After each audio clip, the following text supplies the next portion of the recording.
Hello and welcome to World Talks on TVP World with me, Ashim Kumar. Brussels is pushing hard to finalise the long-awaited EU-Mercosur agreement, with Ursula von der Leyen aiming for approval by the end of the year. The deal would create one of the world's largest free trade areas, covering 780 million consumers and 25% of global GDP. But it's meeting fierce resistance. Farmers across Europe warn it will undercut their livelihoods, while Poland and France are still demanding concrete guarantees. With geopolitical pressure rising and environmental concerns mounting, the debate is reaching a critical point. Joining me is Professor Barbara Wieliczko to discuss this. Professor, welcome to TVP World. Thanks for taking the time. Welcome. So, give us a brief outline. What's this deal all about? What does it mean? It means that EU will have a new market opened for its products, mainly industrial products, but also some agricultural products like wines, like milk products. So it is also in the name of EU agricultural sector, agri-food sector, to have an access to a great market that is getting richer and richer. So consumers want to buy quality products like European quality foodstuffs. Okay, so basically South American markets opening up to Polish manufacturers.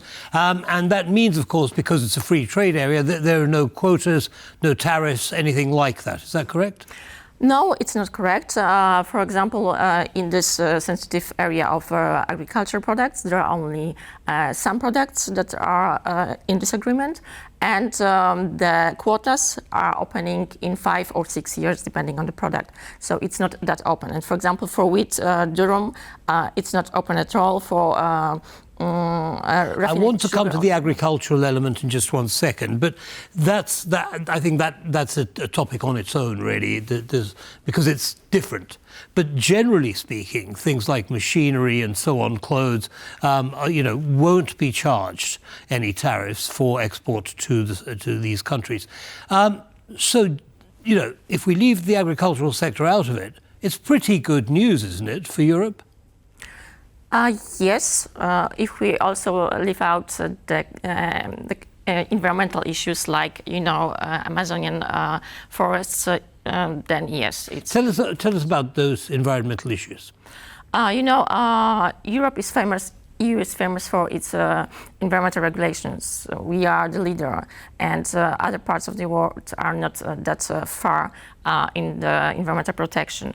For example, the current president of Brazil, so the most important part of Mercosur and the one with the largest area of Amazon forest, is currently trying to protect the forest, but it's not that easy. The research shows that farmers still are cutting forests to start producing more because they want to make a living and they want to expand their production to earn more. So it is very hard to control this in Brazil, and therefore many environmental organizations are concerned that this opportunity to export to the EU market will mean even more deforestation in this country. So farmers are excited because, farmers in South America, simply because they've got markets in the European Union, so they want more land, they cut down more trees, and that's the danger. Understood. Now talk to me about the agricultural issue. In the EU, you mean? In the EU, farmers are concerned that because of the environmental conditions in South America, where you can produce 2 crops at the same year, and in Poland and other EU member states, it's impossible.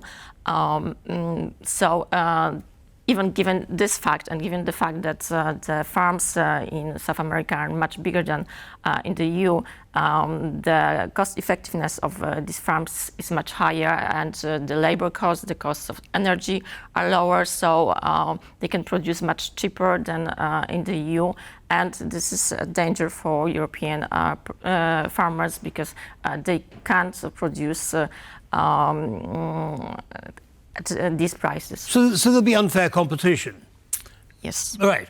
And that's across the board. So that's milk, that's grains, that's cattle, meat and so on. Is that right? Yes, for these products that are part of the agreement. So as I have already mentioned, there are some tariffs. So the quotas of the products coming from Mercosur countries to the EU, and it's not going to be just after signing the agreement, but in 5, 6 or 7 years, depending on the product. So there is time for the EU producers to prepare for this bigger competition, but it doesn't mean that these products are not entering EU market now, because some of them are. About 1/3 of the beef meat that comes that is imported by EU member states is from Mercosur countries. Okay, so that's already happening. Are they paying tariffs at the moment? Yes, they are.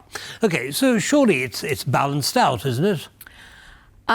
Yes, but of course there are concerns, but these concerns are not related only to the agreement itself, but also to the whole EU agriculture policy and the concerns with the EU expansion, especially to the Ukraine, which is a huge agriculture producer. So in my opinion, Mercosur is just the topic currently discussed by farmers, but the bigger concerns are the general policy towards the sector and the fears of farmers related to decreasing subsidies, problems with finding labor, problems with water, climate changes, and increasing administrative burden related to these environmental issues. And they are afraid that given the possibility of importing from other parts of the world, the food processors will be more interested to import than to use local products. Understood. Now, clearly a number of very rational concerns that the agricultural sector has. What's the European Union doing, apart from the tariffs, to allay those concerns? Honestly speaking, as a researcher and a person analyzing EU proposals of regulations, I would say that they are shooting themselves in their feet, because the proposals are not sufficient to placate farmers, especially farmers of the most competitive sectors like beef or poultry. So they are not showing enough concern to these problems farmers feel they will face in a couple of years when this agreement is in force. Understood, yes. Well, certainly a knotty problem for the European Union and for the farmers, of course. Now, this has a geopolitical implication as well. We already see Chinese presence and US presence in South America. How are those tensions between China, the US and now the European Union going to play out in that continent? Of course, South American countries are very smart about it, so they want to show that they have the third option. So for them, signing this contract, this agreement will be great, because they can say, if you don't want to play with us, then we have other possibilities, other markets.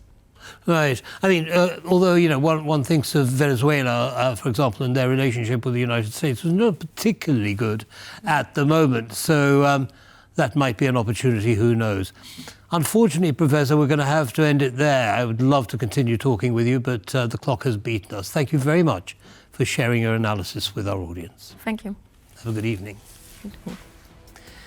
And that brings us to the end of this episode of World Talks. Don't go away, though. Lots more coming up.